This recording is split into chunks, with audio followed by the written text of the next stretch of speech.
Adunay gisgutan niya dinhi, Pastor, ang ako pangutana mao ni, what verse in the Bible the third coming of Jesus Christ unsa na may iyang buhaton gusto nako mahibaluan. So ang word nga third coming of Jesus Christ igsuon, dili nimo na mabasa sa Biblia kanang word nga third coming. Okay?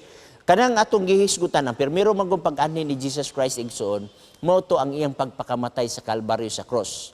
O kanang ikaduha niya nga pagbalik, mao na ang nalatid sa John chapter 14 verse 1 to 3, no? Dili magkaguulan yung kasing-kasing, tumuo ka mo sa amahan, tumuo sab ka mo kanako, sa balay sa ako amahan na daghang puloy anan, ako muadto og mag-andam og dapit alang kaninyo, og sa dihang makaandam na kog dapit alang kaninyo, ako mobalik pag-usab, og kung diin gani ako, ato usab ka mo. So muna gitawag na nimo og second coming.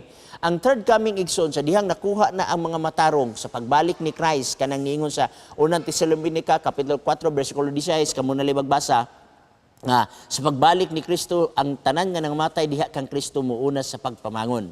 Unya sa bersikulo 17, katong mga buhi nga naabtan ni Jesus Christ uban sa nangamatay nga nabanhaw sa gawon didto sa langit. So adto sila didto sa langit sulod sa usa ka libo ka tuig. Mao ni atong mabasa sa Pinadayag kapitulo 20 bersikulo 1, 2 ug 3, no?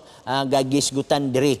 Og sulod sa usa ka libo ka tuig, mauna ang punto ato lang dalikatan pagbasa ang Pinadayag 20. Ug unya akong nakita nga gikan sa langit na naog ang usa ka manulunda nga sa iyang kamot diha ang yawi sa bungaw sa kahiladman og kinutuban og ang usa ka dakong talikala og iyang gidakop ang dragon, ang karang serpente nga mao ang yawa og si Satanas og iyang gigapos sulod sa usa ka libo ka tuig. So mingaw ang kalibutan niini tungod kay niini panahon na ang mga katawhan sa Dios tuwa na sa langit.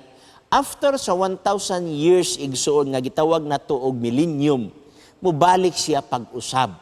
Uban na ang mga matarong kay dili man ni siya biyaan ning kalibutan, pagapuy-an manggihapon ni siya.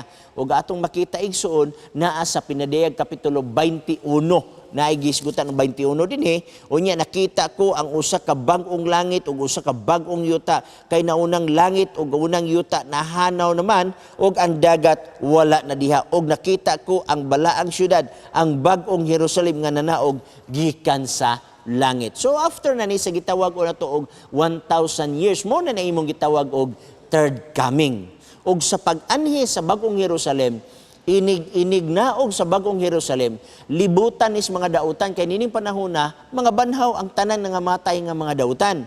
Og sa dihang ilang libutan igsoon, mao ni ang atong nabasa dinhi sa gitawag nato og kapitulo 20 bersikulo sugod ta sa 8, og mugawa siya aron sa pagpahisalaag sa nasod nga naa sa upat ka tumoy sa yuta, ang Gog og ang Magog, og sa pagtagbo kanina alang sa pagkigubat sa ilang gidaghanon ingon sa bunbon sa dagat.